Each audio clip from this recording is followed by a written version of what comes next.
What is up, guys? So we're doing part two of smartphones that I'm watching and considering. On the first one, we were looking at some picks, and I'm still considering some of the picks on that list, but I'm thinking about picking up two additional phones, so I want to make another one just to get you guys opinions. And we ended up going with the LG V50 from that list and from listening to you guys. So the iPhone SE is a phone that I've been looking at heavily, because I don't know, how do you guys feel about the iPhone SE, the second generation one that Apple announced? They're going to be starting price at $400. I thought it was kind of an awkward phone. Still has the same really dated design, but it is one of the rare compact phones of 2020 with this new chip, the Apple A13 chip, I believe. And I'm really curious, is it going to have the same or a really good camera as the iPhone 11, or is it going to be the same camera as the iPhone 8 with better image processing? So I'm really curious how that's going to look. Is it going to be the best camera for $400? So are you guys interested in that? Do you guys want to see a review of that phone?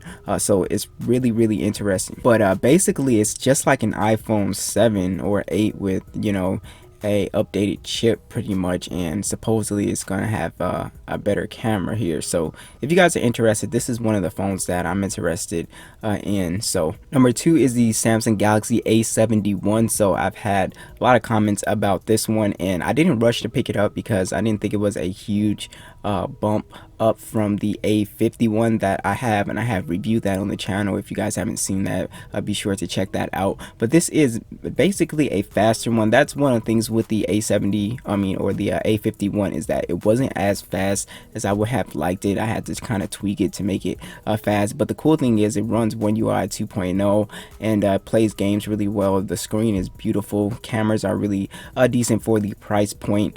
So yeah, but the A71 has the better chipset in it. So it's the Snapdragon 730. That's the big difference here with the Adreno 618, and I believe the A51 has the Exynos processor. So I definitely know that this is going to have better performance. But as far as everything else design wise, it's still the same. I'm not 100% sure if the cameras are better. They're most likely probably slightly better. So you still have the same quad camera setup: 64 megapixel wide, 12 megapixel ultra wide, 5 megapixel macro, 5 megapixel depth sensor, shoots in 4K. But I don't see anything that's super different here. You still have NFC. I think you have a slightly bigger battery, a 4,500 milliamp battery on here as well. So you in theory should get better battery life with this phone as well. So are you guys interested in this one? I think it's could be a good buy, but I'm not sure how many of you guys want to spend like $400 on this, or are you just satisfied with the A51? Next is a phone that I've been watching for a while and I've been considering.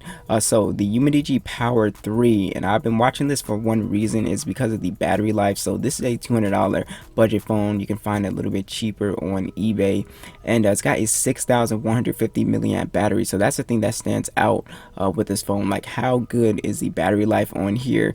So it's saying that you get 566 hours of standby time, 29 hours of video playback, 11 hours of gaming. That is what they have rated on this guy, and it's just pretty crazy. So I really want to try it and test it for myself. But if you guys are interested, be sure to let me know. This could be one of the more quicker buys because it's just cheap. But yeah, the cameras on here, I'm probably not expecting much from the cameras. I had a UMIDIGI phone in the past. The cameras were decent. They weren't the worst cameras, but the cameras could have been better on, I can't even remember. I think it was the UMIDIGI F1. But this has a quad camera setup. It has the macro camera, which I like, 48 megapixel for the main sensor, depth sensor on here, ultra wide. So this could be an interesting phone. So you have a full HD plus display with the little punch hole. And yeah, so you have expandable storage. It's got a lot of features, and it also has Android 10, which is pretty interesting. So would you guys be interested in this as like a budget phone that has just excellent battery life? Because that could be really cool. So be sure to let me know what you guys think about the Power 3. Next is the Samsung Galaxy Note 9. So this is interesting because the phone is now $370, and we reviewed the Note 8, and I really like this. I like the price point on this, and I think it actually might come down in price as the year goes on. I'm looking for this phone for around maybe 330 to 340. I think that would be a really good pickup. I know you can get these cheaper on eBay, but I'm scared of going on eBay for it because you deal with a lot of screen burning problems on eBay when you buy these Samsung phones used, so that's why I don't. But yeah, this is a really good phone. So it's got a beautiful display, Super AMOLED 1440p. This does have Android 10 with the One UI 2.0, Snapdragon 845. You will be able to max games out on this one. The camera should be really great on here. It's a dual camera setup, but there's no ultra wide. It just has the main camera and the telephoto lens, both 12 megapixels. Really good video, really good stereo speakers, but obviously you're getting this for the S Pen and being able to have that functionality with the pen being able to draw and do all sorts of stuff like that. Battery life is 4,000 milliamp on here, so this could be a really interesting buy for somebody who is just looking for a phone with a stylus, really, and just overall just a beast of a flagship. I really like the colors with the Galaxy Note 9 as well. So if you guys are interested, be sure to let me know what you think of the Note 9. Last phone that I've been considering is the OnePlus 7T. So this phone got announced and it was kind of hyped up, and then it just kind of fell off and nobody talks about it. I think it's super underrated for 484. I've been really interested and just been looking at this phone and looking at reviews and reading about it.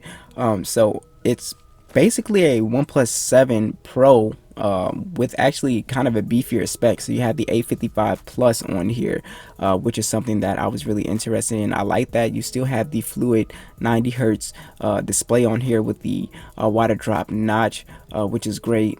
Still the same premium design, but the display is a 1080p display, or a 1080p plus display. It's not 1440p. It's a 6.55 inch display, but I really like this one. I think with that lower res, I think battery life is going to be really good on this one. You have a 3,800 milliamp battery, 30-watt fast charging. Cameras on here I know were pretty good for the price point. You get 8 gigs of RAM, 128 gigs of storage. So you know, of course you get Android 10, but yeah, I really like this phone. So what do you guys think? For around almost 500 bucks, would you even consider this phone? Maybe the price is too high on this one, and maybe that's why a lot of people aren't considering it, you know, compared to some other phones you can get at this price point. But I don't know, what do you guys think? So be sure to let me know, what phones are you watching, and I'll catch you guys in the next one.